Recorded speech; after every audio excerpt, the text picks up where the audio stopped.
Hi friend, today we're going to make over this gorgeous antique secretary desk together. My name is Cindy and I'm with ReinventedDelaware.com. I'm so glad you're here. Let's get started on this piece of history.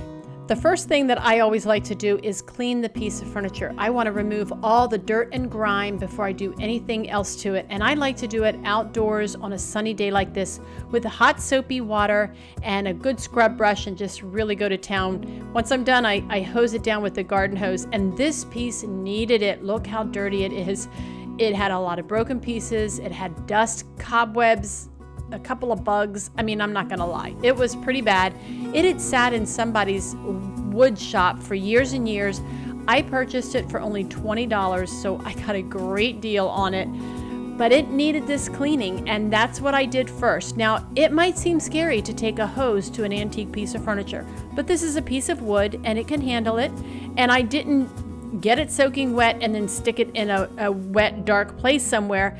I left it out in the sun to dry, and I propped up all the pieces so that all of the water would drain off, and then I set it towards the sunshine in our driveway, and it dried out there all day. Now, I washed this first thing in the morning, which meant it dried until late in the day, and it was completely dry. I didn't soak it with water. I know it looks rough to stick a hose on an oak piece of furniture, but rest assured, I've done this at least 100 times, and every time I get great results. After several hours, it was completely dry, so I was ready to start sanding. Now, this flip down part of the desk was broken when we got it. It was split in two. My husband already repaired it, so it's all one solid surface. You see that crack down the center? Well, it was in two pieces.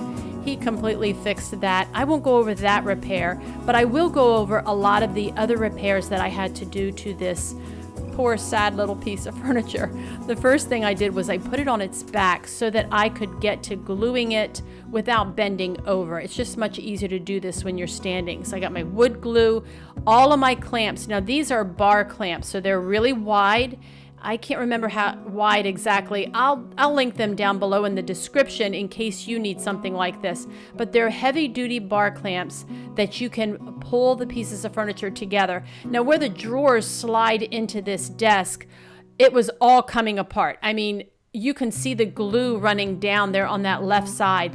There were gaps all over the place, so I had to get several of these bar clamps and put glue in there into the seams where it would join together, and then you slowly turn these cranks until it tightens up, and you have to do this slowly. You're going to hear a lot of pops and cracks because this is old dry wood furniture, and it was really creaking a lot. So then on the one side there was that long crack that you see me shoving glue in, like with my finger. What I did was I took a really skinny tool and I put it in that crack to kind of open the gap a little bit, and that helped me to get the glue in there.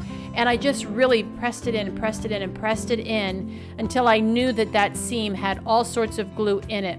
Now, I did run into a problem. I'll show you how I solved that. When I pulled those knives out, and then I realized that that one clamp, that orange one, was pulling it in too much and making the gap even worse. So I grabbed a picket, and listen, I have lots of pickets. I've made lots of projects with these pickets. I'm showing you some images here of some of the projects that I've made, and all of those blog posts are going to be linked down below. So if you get yourself a picket, you can use it for furniture repair, but you can also use it to make some fun projects like I showed you in those images. So what that piece of wood did, that picket, is it held the wood still, and it distributed the pull from the bar clamp evenly.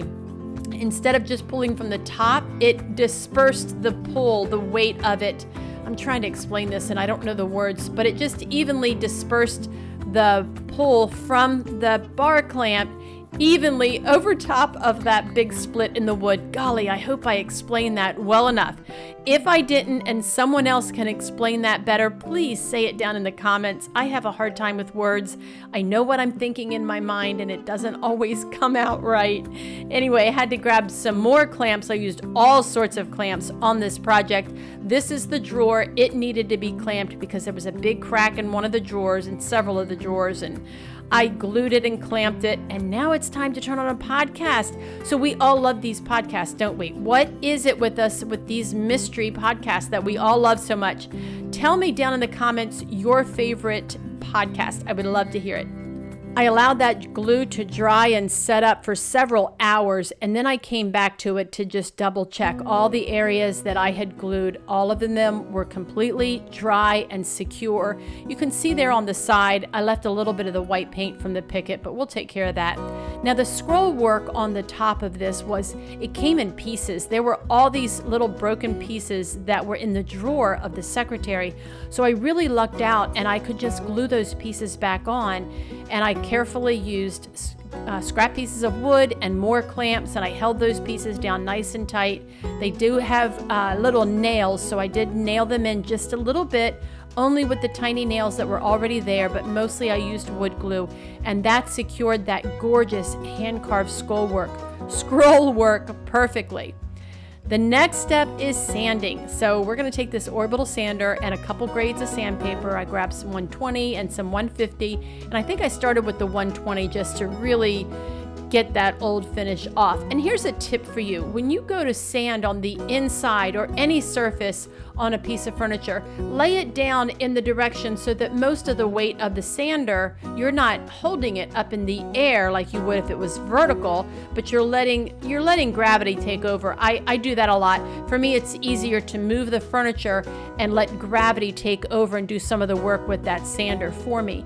Now in the corners, I did have to use a little hand tool. I have a tip for you about removing old finishes like this that I just heard. I'll tell you about that here in just a little bit. After a good vacuum, I grabbed some milk paint. Now I wanted to take away the orange tones of this oak washstand, and what I did was I took some white color milk paint because I wanted to lighten the color, and then I added a little bit of a blue. It's called Mora, and it added just enough blue that toned down that orange, and I'm doing this paint wash. So milk paint is already super thin, and I just mixed it even thinner. Grabbed my paintbrush and I just saturated the surface completely with it. I worked in small sections and made sure that I got it nice and wet with that wet paint. And I made sure also that I was not out in the sunshine. You don't want this to dry quickly. And then I grabbed some paper towels and I wiped back the amount of paint to get the desired look that I want.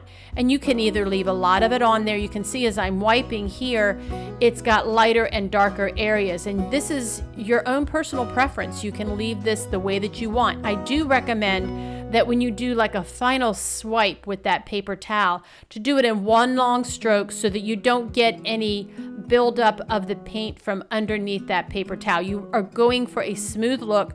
This is an easy whitewash technique. I've done this lots of times. It's super easy to do. So here's the tip that I just recently have been seeing here on YouTube, and I think over on the socials, that people are taking acetone to remove old finishes from, especially around scroll work like you see on this secretary desk. They'll take acetone and a disposable chip brush and saturate the area, and it just eats away the old shellac finish that a lot of these antique pieces have. I have not tried this technique. I am going to. I didn't hear about it until after I did this piece. So maybe my next antique piece of furniture, which is coming up soon, I have a new piece that I'm going to be working on soon, so maybe I'll give it a try.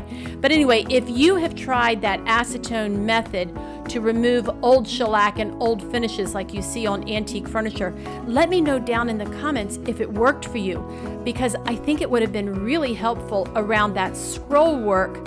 I had to do some extra work on this piece around that scroll work because it didn't turn out as smooth as I wanted, so that acetone might have worked really well around this area. Please let me know down in the comments, have you tried using this acetone to remove finishes from old furniture? I need to know. I smoothed it out the best that I could with a fine grit sandpaper, and I got it looking pretty good. I was satisfied with it. And now it's time to hydrate this wood. So it's super old, and I knew the best thing to do that would be this hemp oil. So I keep a bottle of hemp oil in a pump bottle. That's a Neutrogena shampoo bottle, by the way, and I just fill it up with the hemp oil. I buy it by the gallon. So it's kind of convenient to do that. Anyway, you grab a chip brush and a little cup and you just paint it on. And it might seem orange toned while it's still wet, but once that hemp oil soaks in and dries down, it goes back to that lighter color that we're going for.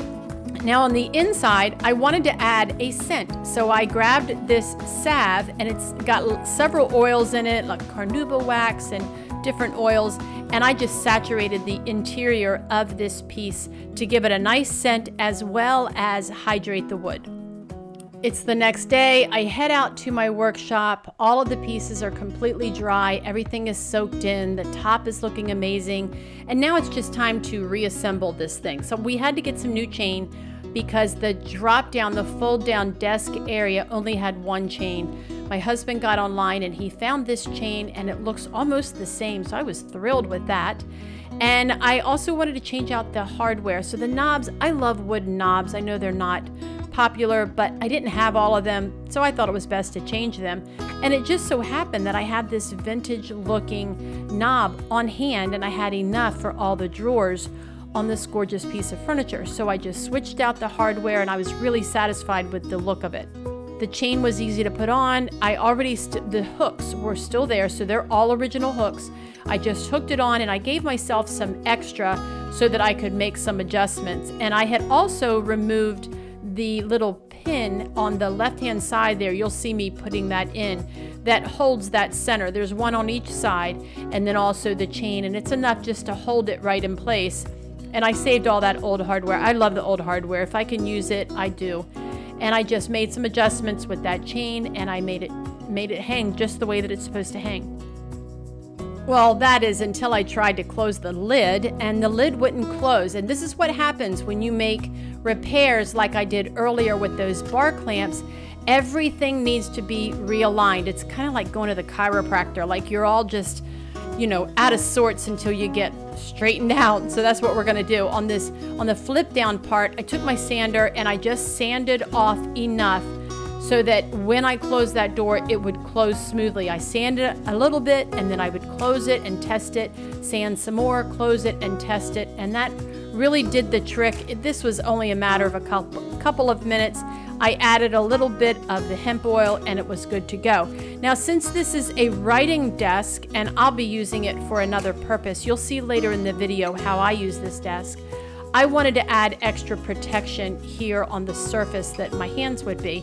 And I grabbed some white wax and I added a coat of white wax to the top. This is another way to create that whitewash look. I mean, you really have so many choices nowadays for creating a whitewashed look and to lighten the old oak, orange toned oak wood. This is just another way of doing it. You brush it on and then you wipe it back. So here are the before and afters. Like, that's what it was, and this is what it is now. So this desk is currently in my office. I'm looking at it as I do this voiceover for this video. I love the details on old pieces like this. One of the things that I love about old furniture is that it's very narrow. This piece is only about 12 inches deep, and I love that. I also love scroll work like you're seeing here on the top of this desk. That artwork is just so beautiful, and the white wax just settles right into all the grain of that wood. The new chain is perfect with the old hook. I love that. And you're even going to notice that I've left the organizer part of this desk in the original tone, as well as the back of the piece. Now, I'm not showing you that, but I like to show some of the original finish, and this is one of the ways that I like to do it. On the backs of pieces, on the underside of pieces, and in this case, that little organizer, which had a wheat penny inside, dated 1941. I mean, it couldn't have been any better. The knobs fit in they look just right in the vintage style of this cabinet, so I'm so glad that I had them in my stash.